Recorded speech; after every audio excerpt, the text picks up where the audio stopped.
Cybermaterial presents Cyber Hygiene Live, a dynamic and interactive event that brings together top cybersecurity experts to provide you with actionable insights and strategies to safeguard your digital life. Today's theme is How to Protect Your Kids Online, Navigating the Web as a Parent. Our event is packed with engaging and informative segments. We'll kick off with an insightful keynote presentation full of practical solutions for common cyber threats. Following that, brace yourself for an exciting cyber review with Sharon Lawrence about her book, Protecting the Nest: Cybersecurity for Parents. Each segment will be followed by a Q&A session where you'll get the opportunity to ask insightful questions to the presenters. Without further ado, let's get started with a short video, Decoding Cyber Threats for Kids.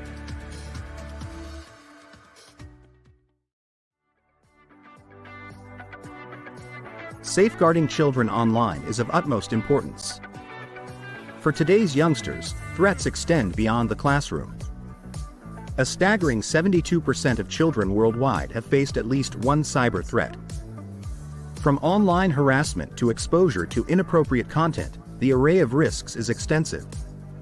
Cyber threats, privacy breaches, and potential harm are prevalent during online gaming, social media interactions, and within virtual learning environments. According to the FBI Internet Crime Center reports, there were nearly 20% more child victims of cybercrime in 2022 than the year prior. 14,500 child victims of cybercrime were recorded. As education transcends traditional boundaries, so should our commitment to implementing advanced cybersecurity measures and promoting digital literacy. Ensuring a safer online experience for children throughout their digital adventures.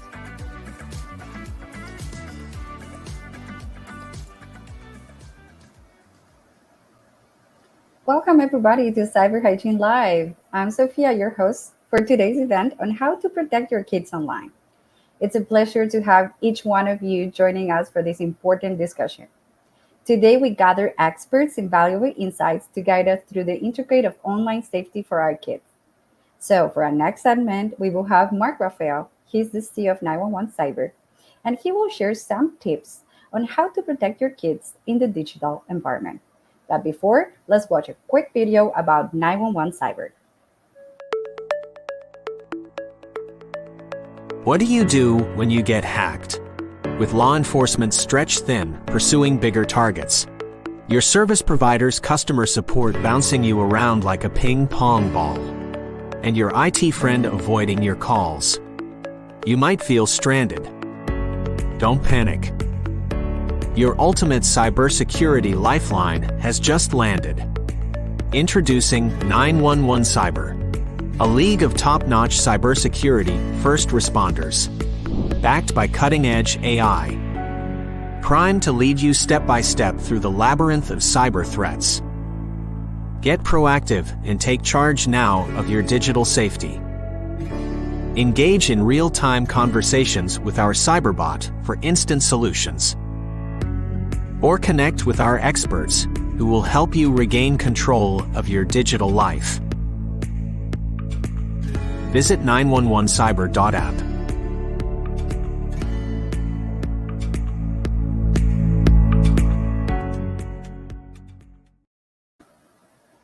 Hi, welcome Mark. How are you? Thank you for joining us and thank you for taking the time to prepare this keynote. How are you today? I'm very thrilled to be with you all today, to be able to talk about how to protect our kids in the digital environment. And to be honest, it's something that I'm very passionate about as like a parent. I really feel the need to speak out to try to help other people as when you're going through a situation and you know the importance of it. And it's a pleasure to put my cybersecurity knowledge and skills and try to identify the risks and also to bring some tips that I believe can help people. So, and the idea is just we will be the first phase of this conversation, talk about the risks, because if you don't know about the problem, it's almost impossible to actually solve it properly. Very true. Yeah, absolutely.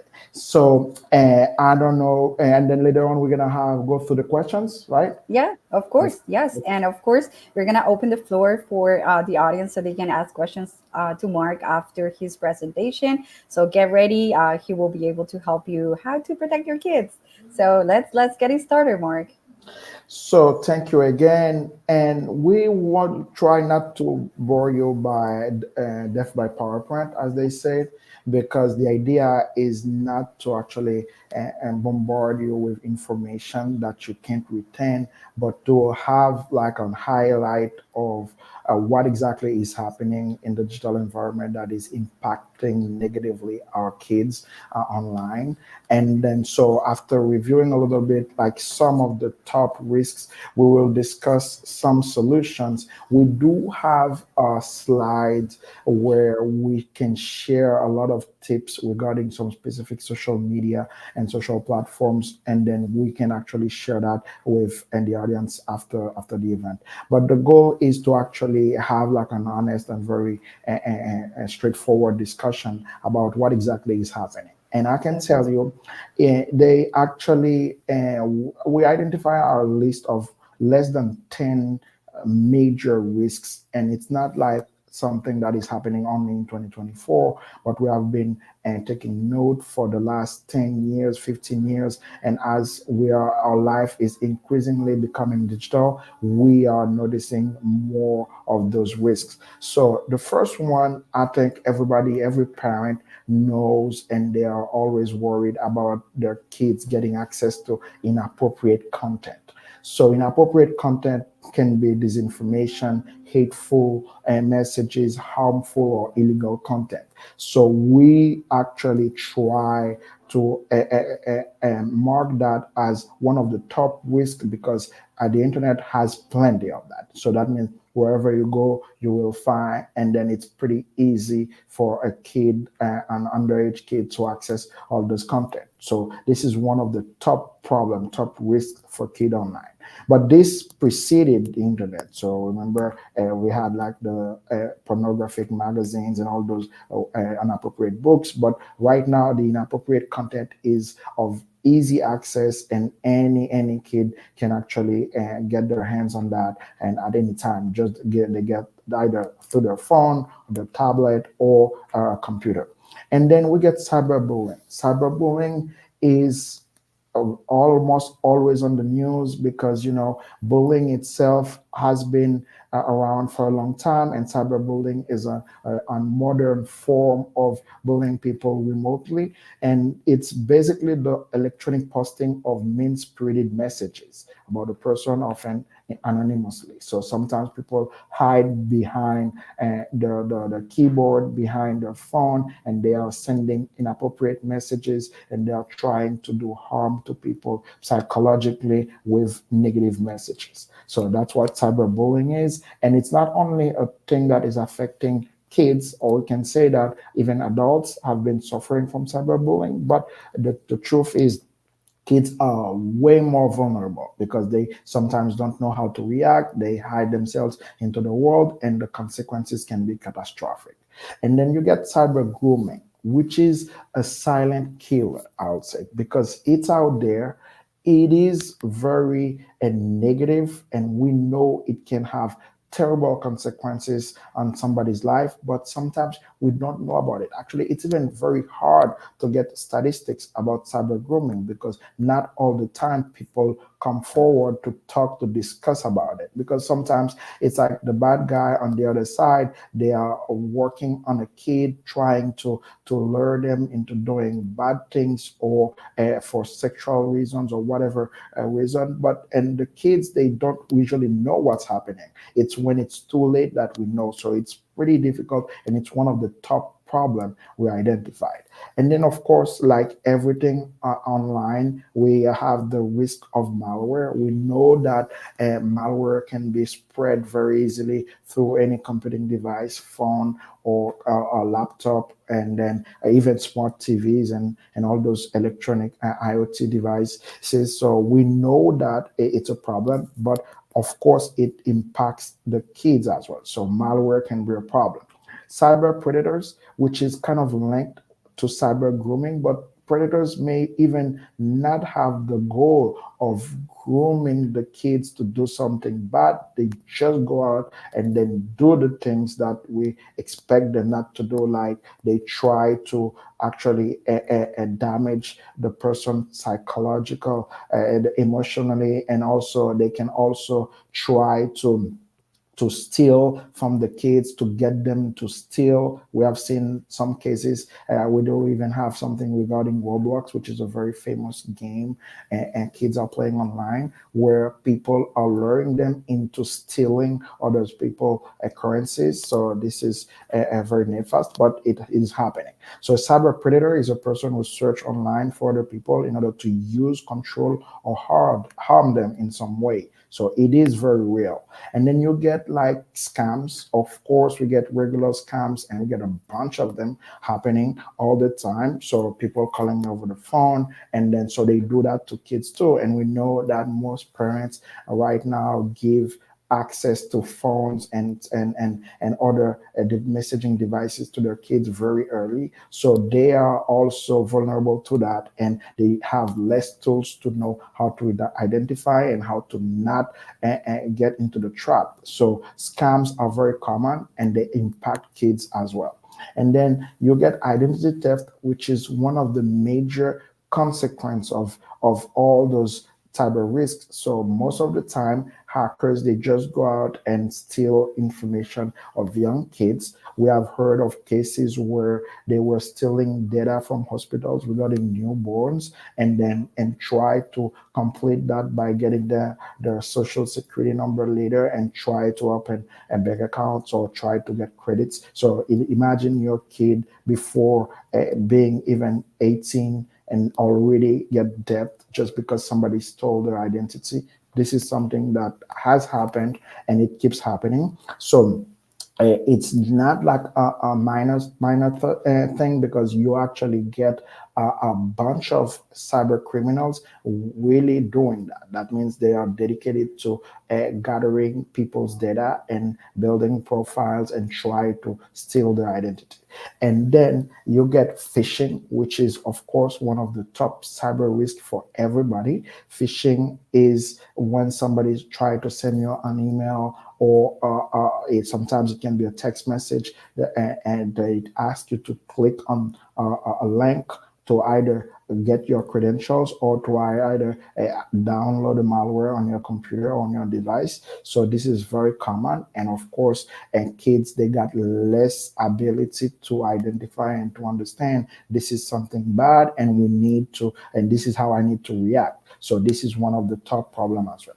And then you get something which seems to be very minor, not a big deal, but can have damaging consequences. One, it is posting private information. So we know that right now social media is the norm. So almost everybody at least has an account. Either it can be LinkedIn, Facebook, Instagram, X, former Twitter, and all those social media platforms, Reddit, where people can just, or Quora, just go and ask questions. And some people, sometimes inadvertently, or because they don't know better, they just post personal or private information that can result in very problematic situations. Like, for example, you are going to vacation and you actually announce online everything that you're going to be doing out, and your schedule, and when you're living there, that can leave your house for burglary. And or you are actually some people posting their certificates, their diplomas, their passport number or IDs information. So all that can be problematic, and kids are not exempt to that. Actually, they can, and they usually do that because they don't know, and they think that, oh, that's normal thing to do. I'm sharing either with friends or with my community, and that's what happens. And sometimes it may be even some very simple information that you think may not be harmful, but the fact that people can collect and over time build an entire profile of you by collecting and by gathering all this information, so that may be a reason for concern. So let's just recap the top risks we identify, and I'm saying it's not exhaustive, this list. It's not everything. We get many more, but the idea is just those are like the ones we have seen during the round, and people actually have been complaining, been reporting, and also we get a lot of statistics to actually back that. So let's recap. We talk about inappropriate content, cyberbullying and cyber predators, and cyber grooming, malware, scams, identity theft, phishing, and private posting private information. So those are like the top risks we have identified, and we think that definitely we need to pay attention as parents to those, and then or as educators or as people, of course, in the cybersecurity field, because those are like how our kids are getting in trouble online. Now, it doesn't make sense to talk a lot about the problems and then not talk about actually how to solve it. Of course, Yes. no silver bullet. There is no one way you can solve all that. Actually, the one way would be to get out of the digital world. So that means no computer, no stuff. Even there, you will still face some trouble. But the truth is, we do have some specific tips or at least some ideas that we believe people can implement overall. Before getting into the details, I'm talking about the specific, you need to use control parental, or you need to actually use an ad blocker to actually prevent unsafe browsing. So you can do some of the stuff that we believe are fundamentals that parents or educators, they should take into account before even getting into configuration of their systems. So the first thing is communication. So I think communication is why I say it's the first thing is that you will need to talk with your kids. You will need to discuss the activities they are doing. You will need to let them know that the world can be unsafe, the world can be dangerous. The only way we will be able to navigate through the problems with them is if you are always communicating with them.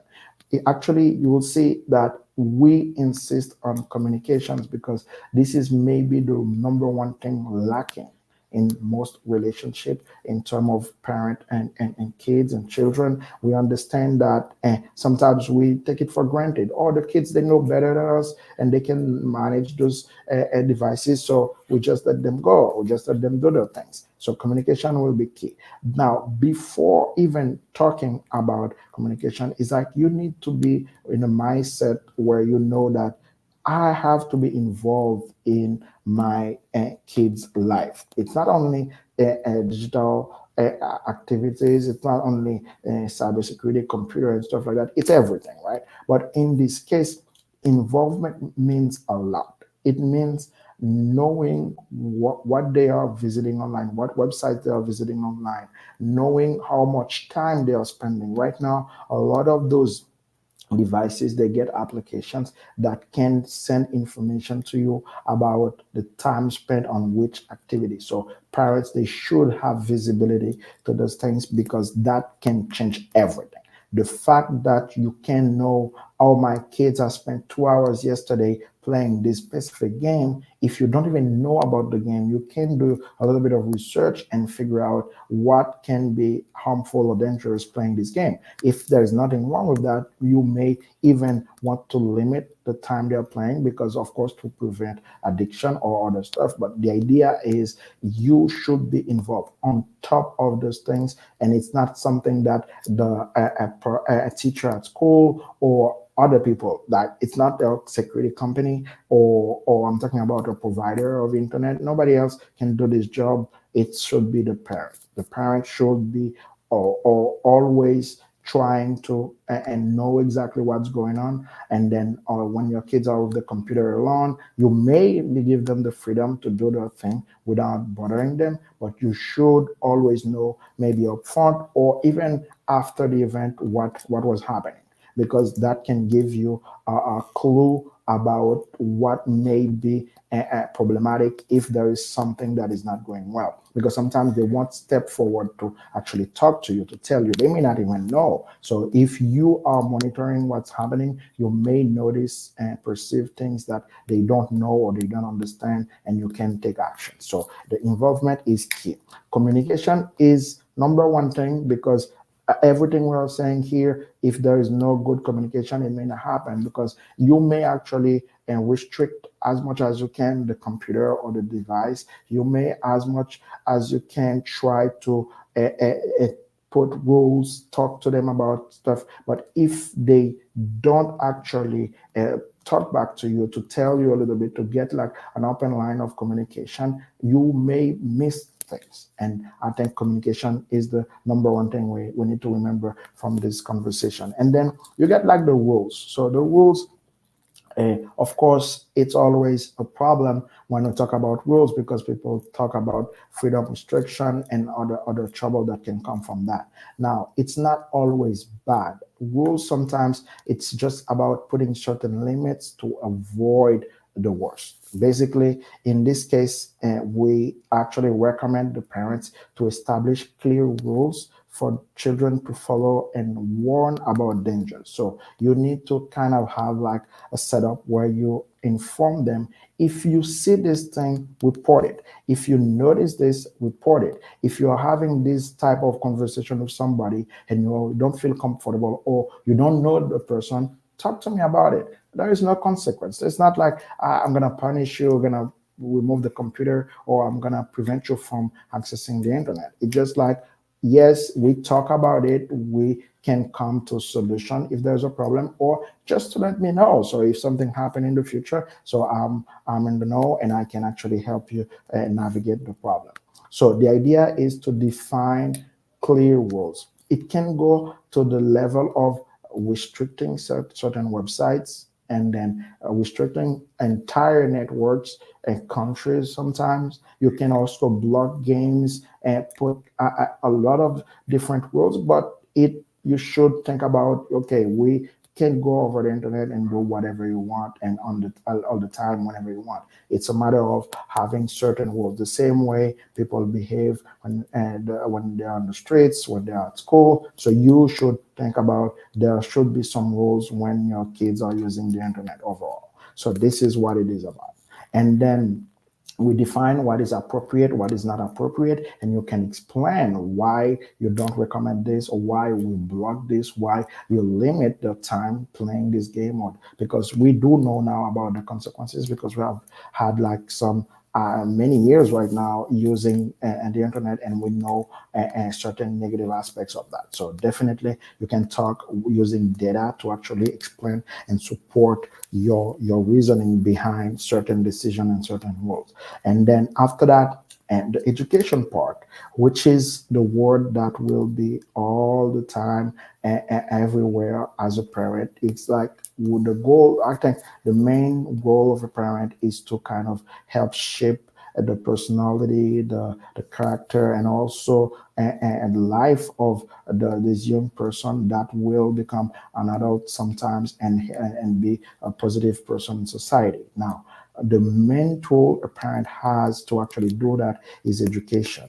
Education is communicating the stuff that you understand that should be or should not be, or how things gonna be evolving, so they can actually be prepared when they are facing certain situations. So it's like, you need to educate your kids about what is private, what is an information that they can share with people. You need to to educate the kids about exactly what you think is shareable, what you think should never be shared with the world, and what type of friends they can make, what type of games they can play. You should educate them about how to speak with people, because sometimes it's not only that your kids are being bullied, but your kids are bullying others. So in this case, it's a responsibility of the parents to kind of explain to them, to educate them about what behavior is acceptable and not acceptable. There are plenty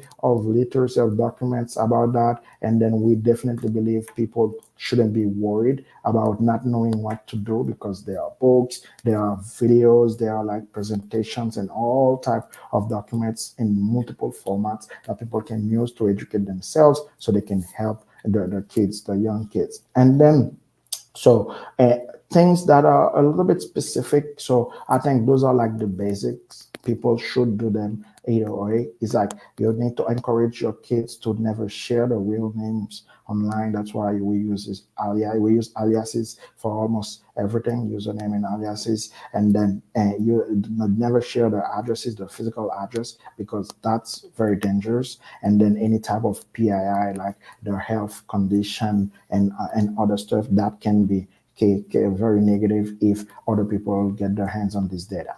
Mostly strangers, right? Because sometimes you may think you are speaking with somebody who is a neighbor, but the person is in another country, another city, and you never know what type of people it can be.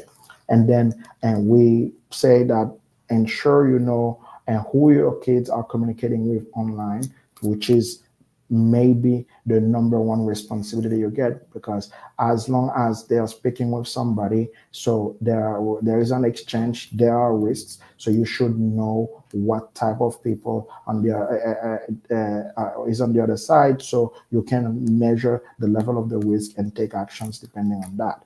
And then it should also help the kids understand that they should never meet up in person with somebody they met online, at least without going through you. That means discussing that with you and trying to all as a family work on this. That means that if somebody proposes them to actually meet outside of the internet, that means in real life, they should come to you first, discuss that with you, and then you will definitely know what actions to take. And of course, this is a risk, but you will know as an adult how to manage that.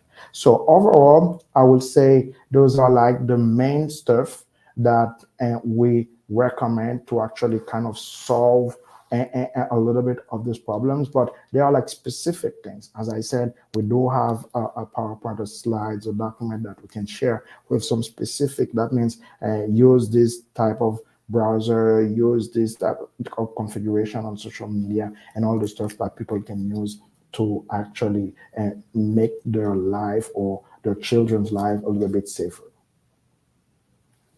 Okay, so thank you so much, Mark. It was a wonderful presentation. There's something that really stuck with me. It was like you said that kids are, they always know better than grown-ups or adults. So as parents or guardians, they need to also understand that maybe even though the kids may know a little bit more about technology, as grown-ups we may have more experience on dealing with the problems that you mentioned at the beginning. So we always need to understand that they may be better at tech, but we are better at dealing with human relationships. So we need to also keep in mind that, right? Yeah, absolutely, absolutely. So yeah, the idea is we should also educate ourselves. So it's not a matter of okay, I know everything. Nobody knows absolutely everything regarding those type. Actually, those are emerging issues. There are some of those issues we are getting right now that they didn't exist 10, 20 years ago. So that Mhm. means we definitely need to learn how to manage, how to navigate this, I would say, unsafe Yeah. world, because the risks, I think the attack surface is bigger right now, Yes, because of course. before people, it was like the neighborhood and the school. Now you get Yeah. the entire world, and anything Exactly, can at their happen. fingertips. Yeah. And of course, we always need to understand that as adults, we have more experience with other stuff that kids may not be able to detect at the beginning. So that's when we need to step up. I know always say, you know what, some parents may be like, I don't know anything about technology. So they just ignore that aspect of the kid's life. And they are like, okay, well, I'm going to let them do what they know because they know best. But at the end, adults, they know more, so they need to understand and how to educate, to protect, of course, communicate. And it's really important to get involved, right? Yes, absolutely. And Okay, thank you so so much, mhm, Sophia, for the talk, the conversation. And I hope people can reach out if they need help. Actually, it's a yes. pleasure for me to share whatever material, whatever data that we get, and also even some specific tips. It's not a problem. Feel free to reach out via LinkedIn or directly to 911 Cyber, that app. So we do have teams working with senior parents and executives, trying to help them and be safer in this world. Yes, perfect. So thank you so much, Mark. So we're gonna open the floor from questions from the audience. We do have a couple of them here. I'm gonna read one. The first one, it says, "What resources are available to help protect kids online?" Mark, can you share some resources? Oh yeah, definitely. First of all, I will just recommend Sharon books because I think her book is Yes. very insightful, and it's like it's a must. Everybody should actually be reading this because and as I said, we you can't know everything, but Yeah. if you can actually pick the brands of people who have done research, who have experienced things, so it's great. Actually, you get a lot of books, a lot of courses, even for parents. So actually, CISA and the government agency related to cybersecurity, they get like a website dedicated to kids, so parents can just download Mhm. presentations and document. And we do have on cybermaterial.com a lot of content for kids that parents can watch, can educate themselves, and also, and I will say that all over the internet, I think it's one of the topic widely debated, or also find a lot of document about kids and cybersecurity. So people feel free to do a little bit of research if you don't know where to start. As I mentioned, probably start with the book from Sharon, and then visit cybermaterial.com and reach out to CISA, and then you're gonna find plenty of material that you can explore. Yes. Yeah. Always remember you're not alone, and there's always plenty of resources. So, and we do have other questions here from the audience. How can parents stay informed about the latest digital trends and platforms to better guide their children? So actually, as I mentioned earlier, sorry, material, but I'm gonna say something else. There are like a few podcasts. I think there is one by the Wisconsin Department of Justice. There's a Security Kid podcast. There's cyberbullying podcast by the National Crime Prevention Council. I think that's from the UK. And then you get like some specific websites. Some are actually they even gamify the education for kids related to cybersecurity. There is a website from Google, I think it's called Interland, Be Internet Awesome, and Cyber5 by ABC YA.com.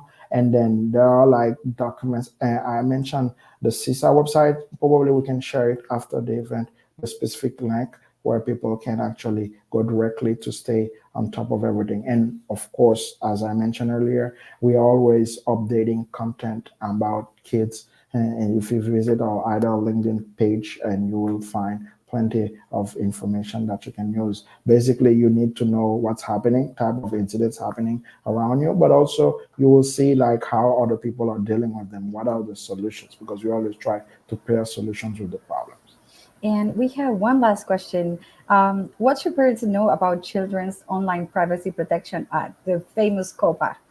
Yes. So it is a very interesting law, and then mostly for to protect kids. The biggest problem of that is that many people they don't know about it. That means it's like for some reason we don't always pay attention to the stuff because it may be too complicated, and but the truth is it's a US federal law that aims to protect the privacy of children under the age of 13. So that's why you always see social media platforms, they always ask, are you 13? If you're 13, under 13, so you actually get a lot of limitations and restrictions, things you can do.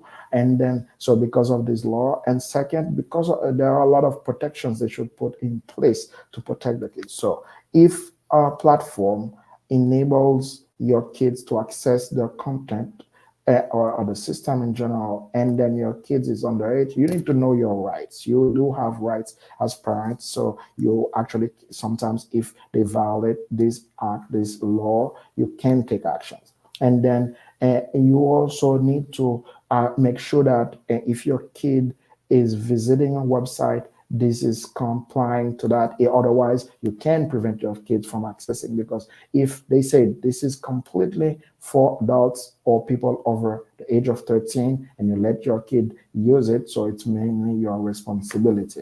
And then, but sometimes the company on the side, they need to do more to actually help protect those kids as well, right? And then you can always review the privacy policies of those websites to check if they include provisions to actually protect underage kids. You can always ask them questions, so you have the right to ask questions. So you can email the support uh, team and then ask questions about what they're doing for privacy for kids and how they're implementing it, because not everybody, because of the content or what they provide, they probably implement things differently. And then you should actually be very picky with your permission. As I said earlier, if you know your kid is accessing your website and they don't have, they actually prohibit people underage to use it, so you should make sure that you don't give your permission to your kid, because anything can happen there. And report any website that breaks the rules. One of the major problems we get in cybersecurity is that people, don't always report the breaches or the problem, or the bad things that happen to them. Actually, it's a very positive thing to report any incident, because it may help solve the problem. It may help go after the bad guys. It may help implement better protection. So it's always a good thing to do that. Okay, so thank you so much, Mark, for all these tips. For anybody that wants to get Mark's PDF, please reach out to us through LinkedIn. You can go to Cyber Material Company and we will send it to you right away with all the tips. And also, if you want to reach out to Mark, here's his email address. So feel free to get more tips from him and pick his brain. And for anything else, Mark, you want to say? Or No, I'm very okay. grateful, very happy to be able to share my experience and those tips, and then of course available to keep helping the community. Have a Okay. really great rest of the evening. Okay, thank you so much, Mark, for your time. So now for our next segment, we're gonna have Sharon Lawrence. She's gonna talk about her new book, "Protecting Your Nest: Cybersecurity for Parents." But before, let's watch a quick video about her book. Welcome to Cyber Review. Today we are introducing Sharon Lawrence, cybersecurity engineer and accomplished writer. She is the author of the book, Protecting Your Nest: Cybersecurity for Parents, an essential guide equipping modern families with comprehensive insights and practical strategies to navigate the challenges of the digital world. So, welcome, Sharon. Thank you for joining us. You're gonna talk us about your wonderful book. How are you? I'm good. Thanks for having me. That's a pleasure. So tell us about your cybersecurity story. What inspired you to write this book, and which is focused on cybersecurity for parents? I've been in cybersecurity for 3.5 years, but before that, I've been in tech for maybe about 10 years now. Been in tech field, and I am a heavy internet gamer, along with metaverse person. I have certifications in metaverse, metaverse experts, and metaverse security consultant is one of my top certifications I have for cybersecurity, and I also have cybersecurity certs. And I've also been around children in those areas, so I know that it can be very brutal out there. Yes, it is indeed. So, what specific does your book cover, and who is intended audience? My book basically talks about online threats, privacy settings, social media do's and don'ts. It also talks about game safety for parents, basically about teaches parents a wide range of different things that they can experience with their children in this internet space. Okay, that's And great. cybersecurity and Uh huh. and actually Yes. teaches you how to look for behavior changes also. And with your experience and as an author, what are some common misconceptions that are overlooked and that parents needs to be aware of in cybersecurity? Parents need to not only focus on parental controls, because that's not the only thing that you should focus on. Children tend to look and see what their parents do. Like if they're not practicing the same cybersecurity habits, children might not do the same. So they tend to follow the model that their parents do. Yeah, that's true. Exactly. Yes. So, and how can parents strike a balance between encouraging the children to use technology and also ensuring their safety?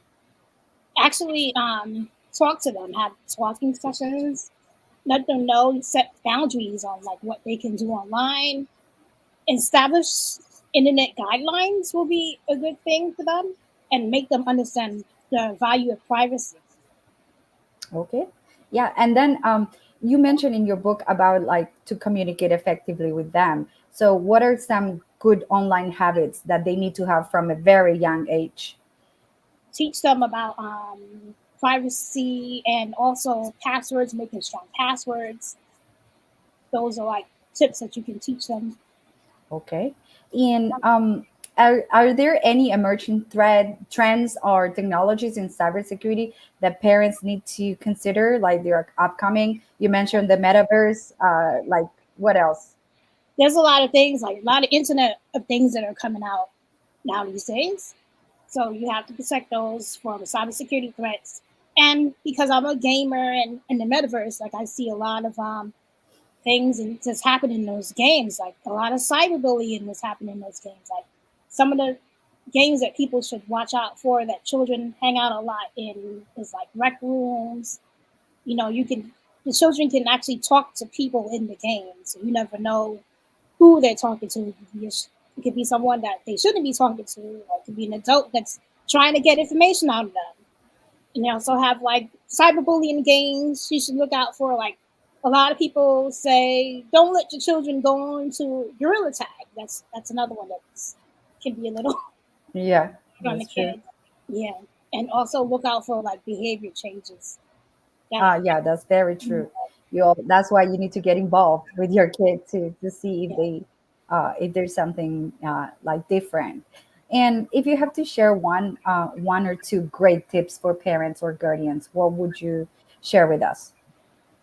Don't be afraid to talk to your children, to be open about anything that they see that's happening online when they go online. That's one thing that they should be doing, and also updating their cybersecurity like controls or controls on social media. Make sure the controls are updated all the time. Okay. That's one And thing. and where readers can get your book and how they can reach out to you if they want more tips. My book is actually on Amazon. It's a short read. It's an ebook, so you can get through it very quickly, and it's very affordable. And it's called Protecting Us Cybersecurity for Parents, and you can find it on Amazon in an Okay, ebook Kindle format.